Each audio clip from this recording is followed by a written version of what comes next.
So when we're doing economic decision making, marginal or incremental analysis, we want to include the total costs.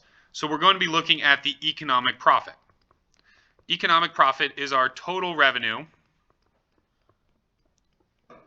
minus our total costs compared to the explicit costs that we had when we were doing the accounting profit. So now that we're doing the economic profit, we want the total cost, so we can break this down to be our total revenue minus our explicit costs minus our implicit costs.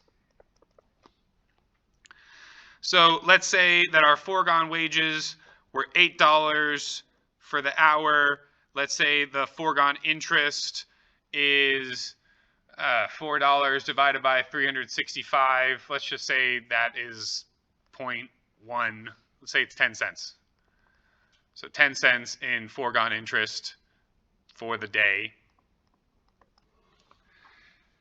And so now our economic profit is still going to be the 50 times 1. We've still got $1 lemonades being sold 50 times. We've still got explicit costs of 0.1 times 50. So we're still spending $5 on lemons and sugar and stuff like that. But now we have the explicit cost. Let's say this whole thing is taking an hour. We've got an $8 explicit cost for our time. And we're only going to work 1 hour that day, but we're going to use the whole day in terms of the foregone interest calculation. And so it's 10 cents from that foregone interest. So now we're going to get $50 minus $5 minus $8 minus 10 cents. And so this whole thing is going to be, can I do math? Thank you, sir.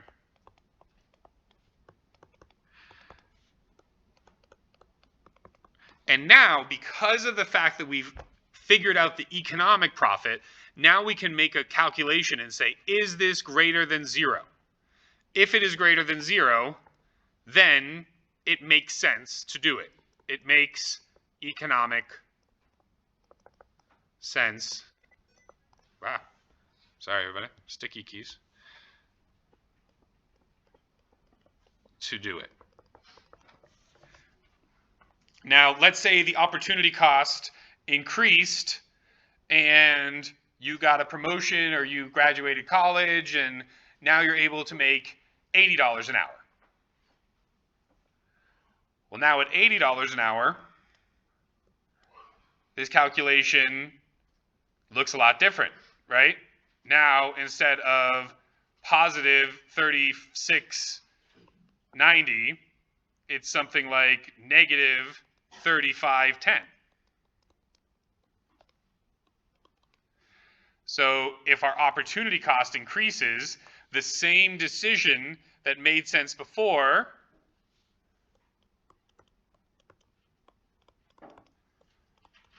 doesn't make sense, and we would say do not do it. Don't sell that lemonade. And that's part, yeah. So explicit costs are just involved with like creating the product or what? No. Explicit costs are both creating the product and anything that you have to pay for. So rent, electricity, insurance. Yeah, no, very good question. Yeah. The implicit costs are ones that you don't actually have to pay for it, but they're just like foregone. They're opportunity costs.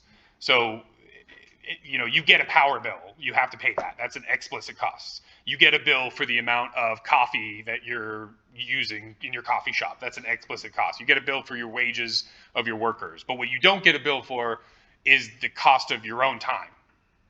So the people that are running the bean broker or whatever, right? Like probably are not getting what they would be getting if they were running somebody else's coffee shop.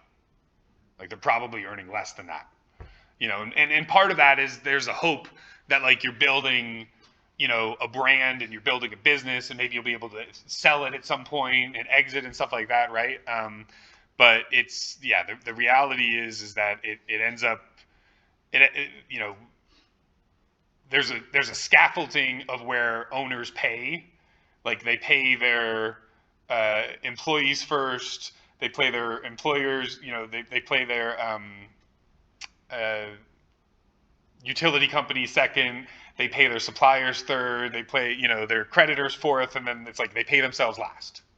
And so part of that has to do with the fact that it's just not an explicit cost.